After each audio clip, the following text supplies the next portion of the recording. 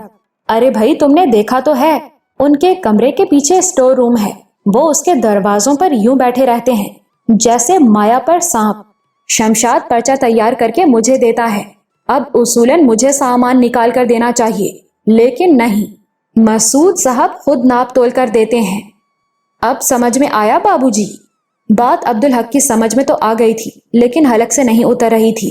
مسعود صاحب ایسے نہیں لگتے تھے، لیکن جمیل نے جو کچھ کہا تھا وہ اپنی آنکھوں سے وہ سب کچھ دیکھ چکا تھا۔ اب بولو بابو جی، جو ایسے مظلوموں کے حصے کا مال ہڑپ کرے اسے کیا کہا جائے؟ جمیل نے زہریلے لہجے میں کہا۔ عبدالحق کے دل میں پھانس سی چبھی اور اٹک کر رہ گئی، مگر دوپہر کے کھانے میں کوئی کمی، کوئی تنگی نہیں ہوئی، اور اس میں حیرت کی کوئی بات بھی نہیں تھی۔ باہر سے ناشتے کی طرح کھانے کی دیگیں بھی آئی تھی، اور اتنی آئی تھی کہ گنتی بھی ممکن نہیں تھی۔ وہاں زردہ اور بریانی بھی تھی، اور سالن اور روٹی بھی۔ یہ ثابت ہو گیا کہ وہاں کھانے کی کوئی کمی نہیں تھی، بلکہ اس کے برعکس افراط تھی۔ دوپہر کو کھانے کے بعد کیمپ میں زندگی گویا اونگنے لگی۔ عورتیں اور بچے اپنے خیموں میں دراز ہو گئے۔ مردوں کی تعداد ویسے بھی کم تھی۔ کھانے کے بعد ان میں سے کچھ باہر چلے گئے اور کچھ خیموں میں آرام کرنے لگے۔ جمیل البتہ بہت مصروف تھا۔ وہ کچھ دیگیں اٹھوا کر کیمپ سے باہر بھیجوا رہا تھا۔ خالی دیگیں واپس بھیجوا رہے ہو؟ عبدالحق نے کہا۔ ہاں، بھیجوانی تو ہیں، لیکن اتنی دیر میں عبدالحق کو احساس ہو گیا تھا کہ وہ دیگیں خالی نہیں ہو سکتی۔ اٹھانے والوں کے انداز سے پتہ چل رہا تھا۔ کھانا خراب نہیں ہونا چاہیے، کسی کے بھی پیٹ میں پڑ جائے، جمیل نے کہا۔ کبھی ہمارے ہاں کھانا بچتا ہے تو ہم دوسرے کیمپ بھجوا دیتے ہیں۔ میں تو سمجھ رہا تھا کہ کھانا کم پڑے گا، یہاں تو صورتحال الٹ گئی۔ عبدالحق بولا۔ کیا روز یہی ہوتا ہے؟ جمیل جواب دیتے ہوئے ہچکچایا۔ اگر ایسا ہوتا بھی ہے تو بھی خیال رکھنا چاہیے، باہر سے آنے والے کھانے کا کوئی اعتبار تو نہیں ہے نا، کسی دن کم آیا تو کمی پڑ جائے گی۔ کبھی ایسا ہوا بھی ہے؟ ہوا تو نہیں، لیکن کسی بھی دن ہو سکتا ہے۔ عبدالحق ابتدائی سے سوچنے، غور و فکر کرنے اور تجزیہ کرنے والا تھا، اور وہ اس بات پر بھی غور کرتا رہا۔ پہلا افسر جس سے اس کا واسطہ پڑا وہ حسن دین تھا۔ حسن دین جس نے بغیر کاغذات کے نہ صرف اس کا پورا گاؤں بلکہ ارد گرد کی زمینیں بھی اس کے نام کر دی تھی، اور صلے میں اس سے کچھ بھی نہیں مانگا تھا، صرف اس لیے کہ وہ اس کے جذبے سے متاثر ہو گیا تھا، اس بات سے کہ وہ اپنی زمینوں پر ہندوستان سے لٹ پٹ کر آنے والوں کو بے غرض پناہ دے رہا تھا۔ پھر اس نے پانی کے سلسلے میں اسے محکمہ زراعت کے دوسرے افسر عرفان احمد سے ملوایا تھا۔ وہ بھی بے غرض، درد مند اور پاکستان سے محبت کرنے والے افسر تھے۔ یعنی یہاں کند ہم جنس باہم جنس پرواز والا معاملہ کام کر رہا تھا، اور عرفان احمد نے اسے مسعود احمد خان کے پاس بھیجا تھا۔ اس لحاظ سے مسعود صاحب کے بارے میں بدگمانی کرنے کا کوئی جواز نہیں تھا۔ اس نے اس بات کو ذہن سے جھٹک دیا۔ چند روز بعد بات خود ہی کھل گئی۔ مسعود صاحب کے لگے بندھے معمولات تھے۔ شام 5 بجے وہ اپنے گھر چلے جاتے۔ جانے سے پہلے وہ رات کے کھانے کا راشن جمیل کو دے جاتے، پھر وہ رات 8 بجے دوبارہ کیمپ آتے اور رات کے کھانے کے معاملات دیکھتے۔ اس طرف سے مطمئن ہونے کے بعد ہی وہ گھر واپس جاتے۔ یہ جمیل کی عبدالحق سے گفتگو کے 2 دن بعد کی بات ہے کہ رات کو کھانا کم پڑ گیا۔ مسعود صاحب کو پتا چلا تو تڑپ کر اپنے دفتر سے نکل آئے۔ عملی صورتحال سمجھنے میں انہیں ذرا دیر نہیں لگی۔ اس وقت تک کھانا ختم ہو چکا تھا اور چوتھائی کیمپ کھانے سے محروم تھا۔ انہوں نے جمیل اور شمشاد کو طلب کر لیا۔ یہ کیسے ہوا؟ انہوں نے کڑے لہجے میں ان دونوں سے پوچھا۔ عبدالحق نے پہلی بار انہیں اس لہجے میں گفتگو کرتے دیکھا تھا، ورنہ وہ تو ظرافت کی چاشنی کے بغیر بات کرنے کے قائل ہی نہیں تھے۔ میں کیا کہہ سکتا ہوں جناب، شمشاد نے بڑی عاجزی سے کہا۔ میں نے تو ہمیشہ کی طرح پرچہ بنایا اور جمیل صاحب کو دے دیا۔ سامان مجھے ملا اور میں نے کھانا تیار کر دیا، اس کے آگے تو مجھے کچھ معلوم نہیں جناب۔ اور تم کیا کہتے ہو؟ مسعود صاحب جمیل کی طرف مڑے۔ مجھ سے کیا پوچھتے ہیں سر، ذمہ داری تو آپ کی ہے، جمیل نے بے حد بے خوفی سے کہا۔ کیمپ کے انچارج ہو تم، جواب دہی بھی تمہیں کرنی ہے۔ مسعود صاحب کے لہجے میں غصہ تھا۔ میں تو نام کا انچارج ہوں، آپ کسی کی سنتے ہی کب ہیں؟ مسعود صاحب کا لہجہ اچانک نرم ہو گیا۔ تمہارا مطلب ہے کہ یہ میری ذمہ داری ہے؟ جی سر۔ جمیل اب بھی ان کی آنکھوں میں دیکھ رہا تھا۔ مسعود صاحب مسکرائے۔ تمہاری بات وضاحت طلب ہے جمیل، وہ بے حد نرم لہجے میں بولے، لیکن پہلے ہمیں اصل مسئلے سے نمٹنا ہے۔ تم سے بات میں ذرا دیر بات کروں گا۔ وہ شمشاد کی طرف مڑے۔ شمشاد، فوری طور پر کھانے کا بندوبست کرنا ہے۔ جو حکم جناب، آپ سامان نکلوا دیں، میں تیاری کرتا ہوں۔ نہیں شمشاد، اس میں دیر لگے گی، کھانا باہر سے منگوانا ہوگا۔ 1 گھنٹے میں تیار ہو جائے گا جناب۔ مسعود صاحب نے جیب سے چند نوٹ نکال کر شمشاد کی طرف بڑھائے۔ فوری طور پر باہر سے کھانا منگوا کر لوگوں کو کھلاؤ۔ شمشاد ایک لمحے کو ہچکچایا، مگر پھر اس نے نوٹ لے لیے اور کچن کی طرف چلا گیا۔ اب مسعود صاحب جمیل کی طرف مڑے۔ ہاں، اب ذرا اپنی بات کی وضاحت بھی کر دو۔ دیکھیں نا سر، میں ہمیشہ آپ سے کہتا ہوں کہ کھانا ذرا زیادہ پکوایا کریں، کم پڑنے کا احتمال نہ رہے۔